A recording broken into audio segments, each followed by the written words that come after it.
Fans Corner, welcome to it, and thank you so much for making time for us. We are back in the Betway Premiership. We've just watched Kaizer Chiefs against Polokwane City out at the FNB Stadium, and that game ending 1-0 in favor of the home side. That's Kaizer Chiefs, which elevates Kaizer Chiefs into the top of the log, something that we haven't seen in a while, with 6 points out of 6 collected so far, jointly at the top together with Durban City with the same amount of points and also the same amount of goal difference. There are other two teams as well with 6 points. That would be Marumo Gallants together with Sekhukhune United. Those are the four teams that have had a perfect start to the season so far. Very impressive collection of points for Kaizer Chiefs. But the game itself, honestly speaking, before we go to the game, I almost forgot. I always forget this part. If you have not subscribed to our channel, please make sure to subscribe to the Off Air Podcast channel on YouTube, or follow us on, or let me not say or, and also follow us on YouTube at Fans Corner, and also follow us on TikTok on Fans Corner as well. That way you will be, that's all the support we are asking from you, so that you can also get notifications when we drop new material, if this is the kind of material you'd like to consume online. Otherwise, let's go into the game. The game itself, honestly speaking, was pretty much frustrating for those of us who support Kaizer Chiefs. Typical Kaizer Chiefs game. We've seen these kinds of games before. Very frustrating all the way to the end of towards the end of the game. We saw Kaizer Chiefs really struggling to break that defense of Polokwane City. But I have to say, Polokwane City are one of those teams that I worry about whenever we are going to play against them, because we really struggle against the likes of Polokwane City. They are a team that is pretty much solid in terms of their defense. You would have seen last season, they don't score a lot of goals, so keeping a clean sheet against them is not a big achievement, because they're not a team that score a lot of goals, but they defend pretty well. That is why last season they were able to make it into the top 8 without scoring a lot of goals. You know, scoring almost half in half of the games. They don't really score a lot of goals. Otherwise, the game itself, I think, in as much as Kaizer Chiefs dominated the ball position, especially in the first half, the frustration was the fact that we did not look ambitious enough going forward. We seem to be clueless getting into the final third. Whenever we get there, sometimes there were passes that were supposed to be shots at goal, and they were not converted into shots at goal. And there were shots that were supposed to be passes. There were people at better positions. You know, it's the same thing that we've complained about over the past couple of seasons. But that's the negative that I have to say about Kaizer Chiefs. I think going forward, we're really struggling. We need, our attack is not as lethal as it should be, especially with the kind of players that we have up front.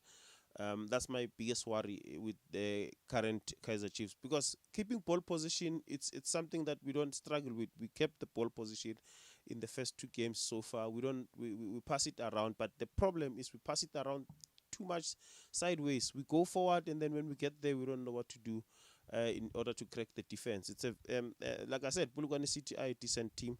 Oxim Tetra, I'll just single out Oxim Tetra at the center there. I think he had a decent game again. He looked quite in control and in command at the center there. One of the criticism that we really level against him is the fact that he has too many sideways and backwards passes. But I think tonight we saw that side of him that is able to find a forward pass, and he's pretty much, he has a very good pass. Ox, if he was to exploit that side of him, where he tries to find the forward pass, I think sometimes he's not confident enough to try and find the forward pass. But I saw him finding some very exciting and impressive forward passes in this game. So I'm impressed with that. I'd really like to see more of that from Ox's side of the game. And in terms of also breaking the opponents, he did a pretty decent job as well tonight, winning the ball when we were out of position. So I think from that side, I think I was pretty much impressed with our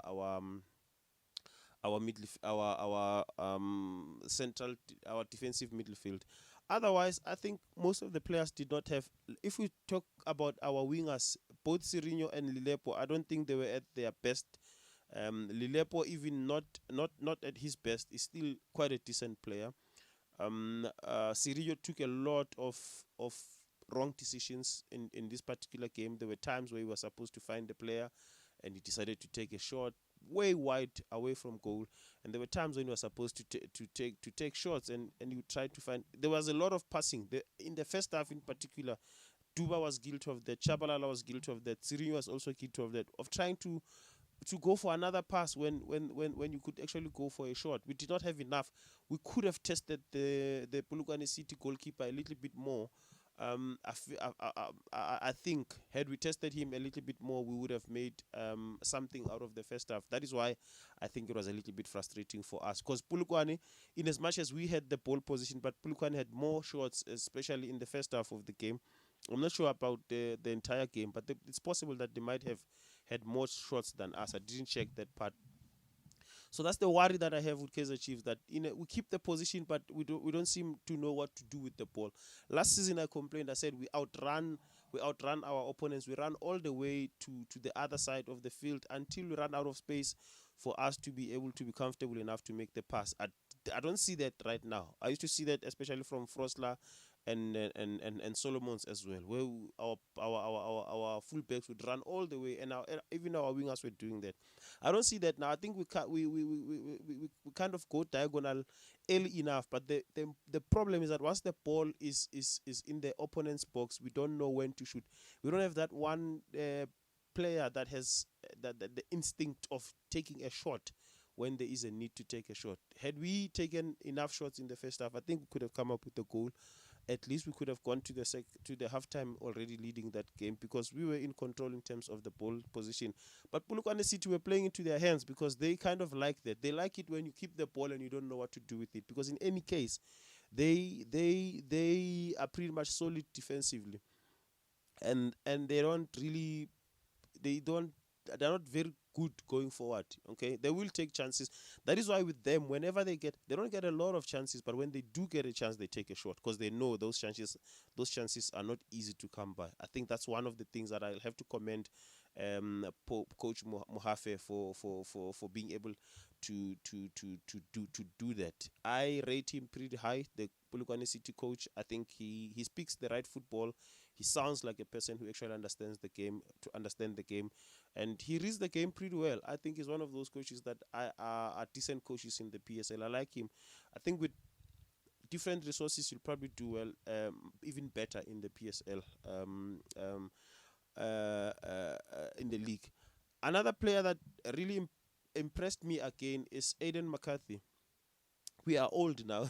There are those of us who grew up watching his father. Now we're watching him. Now we know what it feels like when our uncles used to tell us about players whose fathers they knew. Now it's us telling our kids about players whose fathers we knew. Because Aiden, those of us who were old enough to watch his father when he was playing, now we're watching him. Um, he won Man of the Match again. But I'm not going to talk about he's a young player. He will definitely make mistakes. He's still young. He still has a lot to learn in the game. So I think he's a decent player. He's a very good defender, I have to say. But there's a side of him that I like even more. He is so good at driving with the ball. He is so good at moving the ball from one end of the pitch to the other side, unbothered, unfazed. He similar to, I support Arsenal as well. There's our young left back at Arsenal, Miles Lewis Scaly. Similar attribute with Aiden McCarthy in terms of being able to drive with the ball. That's a skill that I rate so high in a defender. I understand defenders are meant to defend, but in modern day football, sometimes you take you take other roles, and I'm really excited when I see Aiden McCarthy driving with the ball from one side of the pitch, from his box to the opponent's box. Just slicing through them like hot knife through a butter. So I'd like to see that more from him. He's the kind of central defender that at some point he's probably flexible enough to be even pushed a little bit forward. If you're to play with three center backs, there's that system where you play with three center backs. You could actually put them in front of the other two center backs, so that it seems like he's playing like a central a defensive midfielder, because he can actually do that. I like that side of him. He won man of the match again. I think the game, the way it was so frustrating for me, especially before we got the goal, because we start relaxing as a supporter. It's difficult to actually analyze and talk about Kaizer Chiefs games, because you actually watch it with emotions, if as a fan. But in any case, this is fans' corner. It's about the fans. But I looked at the game and I thought to myself, who could honestly be man of the match? But when they gave it to him, I thought actually, well, he actually deserves it, because there's no other person, especially having said the fact that Lilepo and Sirinho, these are the kinds of games where they should have been able to shine. Shabalala as well failed to shine on this particular game. We know he's better than what we saw. Duba could have also had a better game. Lilepo, even on a bad day, he's still decent enough. Sirinho, I was just more worried. I was more disappointed with the choices that he made, because he was able to slice through the defenders. He was able to actually eliminate defenders. But the final pass or the final shot was the one that was more disappointing. So that's why I think I'll accept Aiden McCarthy's win of the man of the match. Otherwise, I think had it ended in a goalless draw or in any draw of any sort, I think probably the man of the match would have to come from the Polokwane City defense, because they did pretty well as well to try and deny us those chances and goal scoring opportunities. Otherwise, this has been Fans Corner. Thank you so much for making time for us once again. We meet again in the next one.